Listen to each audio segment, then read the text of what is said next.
আমাদের অত্র এলাকার গোটা পশ্চিমবঙ্গের ওলামায়ে কেরামদের নিকটে জান প্রিয় ছেলে, বেশিরভাগই হুজুরদের কলেজের টুকরা বলে গণ্য হতো। সকলেরই অন্তরস্থলে তার স্থান ছিল। আমাদেরকে সদা সর্বদাই সে শ্রদ্ধা করেছে, আমরা তাকে স্নেহের দৃষ্টিতে দেখেছি, ছেলের মতো করে তাকে ভালোবাসা দিয়েছি।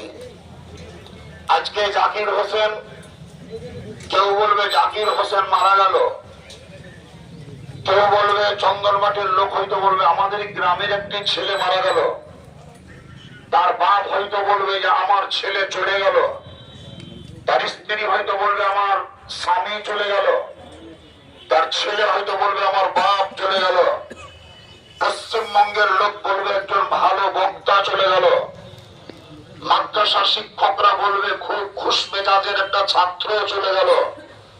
কিন্তু ওলামায়ে কেরামদের দুয়ার বদৌলতে আমার গাঢ় বিশ্বাস আজকে জান্নাতের ফেরেশতারা বলবে আমাদের নিকটে একটি জান্নাতি দূরার আগমন ঘটলো। সেটা আমরা সবাই মিলে তার জন্য মাগফিরাতের দোয়া কামনা করব। আল্লাহ তাআলা কোরআন পাকের মধ্যে বলেন, উদউনি আস্তাজিব লাকুম, তোমরা দোয়া করো আমি কবুল করব। আজকে আমরা শুধুমাত্র তার মাগফিরাতের দোয়া করার জন্য এসেছি। আর একটি রুলস আমরা জানি, মানুষ যতদিন জীবিত থাকে ততদিন পর্যন্ত তার সংশোধনের নিয়তে ভুল-ভ্রান্তিগুলো তুলে ধরতে হয়, তার সামনে ব্যক্ত করতে হয়। কিন্তু যখনই মানুষ ইন্তেকাল করে যায়, 100টি কর্মকে লিস্ট করুন, 100টি কর্মের মধ্যে যদি 99টি কর্ম তার খারাপ হয়, একটি কর্ম ভালো হয়, নবী পাক বলেছেন ভালো কর্মটাকে নিয়ে আলোচনা করো। আজকে আমাদের প্রাণ প্রিয় কলিজার টুকরা স্নেহের শীষ জনাব হাফিজ ও কারি, চতুর্বেদী হিসাবে পরিচিত, ভাইরাল বক্তা, জনপ্রিয় ছেলে জাকির হোসেন সাহেব ইন্তেকাল করেছে।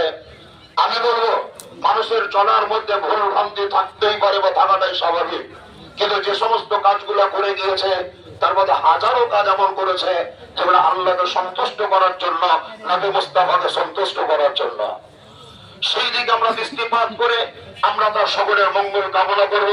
শান্ত পরিবেশ তৈরি করুন, কেউ কোনো রকমের গল্প করবেন না, কথা বলবেন না, যদি পারেন তো মুখে জানাজা শুরু না হওয়া পর্যন্ত কান খুলে শুধু বক্তব্য শোনেন, আর মুখ থেকে বলার ইচ্ছা থাকলে সুবহানাল্লাহ আলহামদুলিল্লাহ বলেন।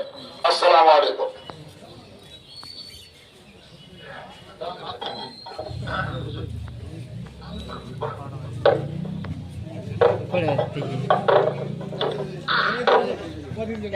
দাদু হয়ে যায়, তার বাবাও যেহেতু আমাকে হুজুর বলেন, আমিও তুমি তুমি করে ছেলের মতো জানি, তো দাদু বলার সুবাদে তার সাথে খোলামেলা আমাকে চলাফেরা এবং উঠা বসা সফর করা, আমার মনে হয় ওরা আমাদের মধ্যে সবচেয়ে বেশি আমি জানি। তার যে জন্মভিটা পুরাতন বাড়ি মাটির, জানি না ওই বাড়িতে রাত্রি কাটিয়েছেন এটা আমার জানা নাই, আমি এক রাত কাটিয়েছি। নতুন যখন মাঠে বাড়ি করলো, দাদু বাড়ি করেছে আপনাকে আসতে হবে, এলাম একদিন, চা খেলাম, নাস্তা পানি করলাম, বকলাম যে এত ভিতরে বাড়ি করে মানে বক্তা। তারপরে সাগরদিঘিতে বাড়ি হলো, আল্লাহ পাক দিলেন।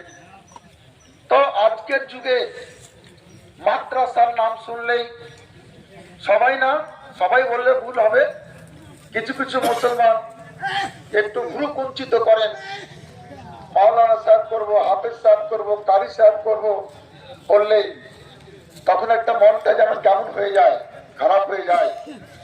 কিন্তু আজকে মাওলানা জাকির হোসেন প্রমাণ করে দিল, একটা গ্রামে একটা আলিম সে ইন্তেকাল করার পরে গোটা পশ্চিমবঙ্গ, ঝাড়খণ্ড নড়ে চড়ে বসেছে, এমনকি বাংলাদেশ, ওপার বাংলা।